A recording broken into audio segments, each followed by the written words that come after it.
The book of Sirach, chapter 6. Don't become an enemy instead of a friend, for an evil name will inherit shame and reproach. So it is with the sinner who has a double tongue.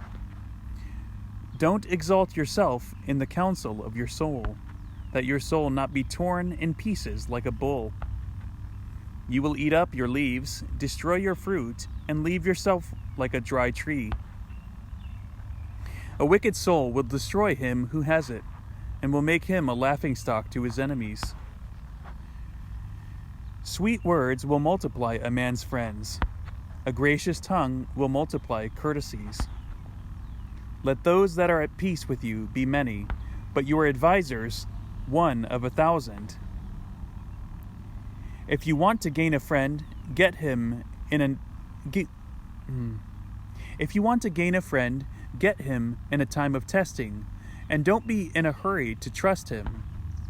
For there is a friend just for an occasion. He won't continue in the day of your affliction. And there is a friend who turns into an enemy. He will discover strife to your reproach. And there is a friend who is a companion at the table, but he won't continue in the day of your affliction.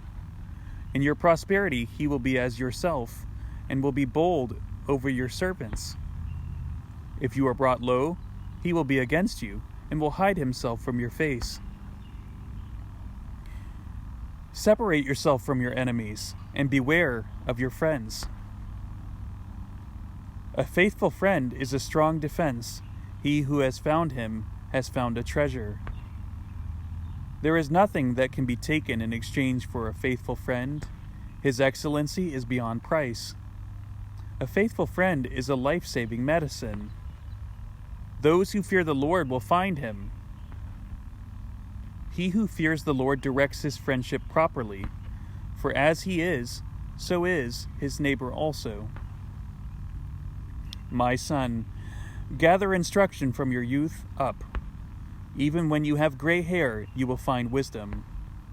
Come to her as one who plows and sows, and wait for her good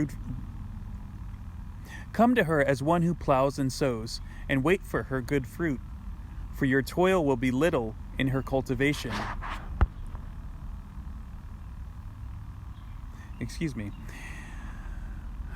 Come to her as one who plows and sows, and wait for her good fruit, for your toil will be little in her cultivation, and you will soon eat of her fruit. How exceedingly harsh she is to the unlearned! He who is without understanding will not remain in her. She will rest upon him as a mighty stone of trial. He won't hesitate to cast her from him. For wisdom is according to her name. She isn't manifest to many. Give ear, my son, and accept my judgment. Don't refuse my counsel. Bring your feet into her fetters, and your neck into her chain. Put your shoulder under her and bear her. Don't be grieved with her bonds. Come to her with all your soul. Keep her ways with your whole power. Search and seek, and she will be made known to you. When you get hold of her, don't let her go. For at the last you will find her rest, and she will be turned for you into gladness. Her fetters will be to you for a covering of strength, and her chains for a robe of glory. For there is a golden ornament upon her, and her bands are a purple cord. You shall put her on as a robe of glory, and shall put her on as a crown of rejoicing. My son, if you are willing, you will be instructed. If you will yield your soul, you will be prudent. If you love to hear, you will receive. If you incline your ear, you will be wise. Stand in the multitude of the elders. Attach yourself to whomever is wise. Be willing to listen to every godly discourse. Don't let the proverbs of understanding escape you. I'll start again with verse 35. Be willing to listen to every godly discourse. Don't let the proverbs of understanding escape you.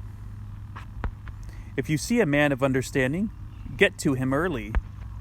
Let your foot wear out the steps of his doors. Let your mind dwell on the ordinances of the Lord, and meditate continually on his commandments. He will establish your heart, and your desire for wisdom will be given to you.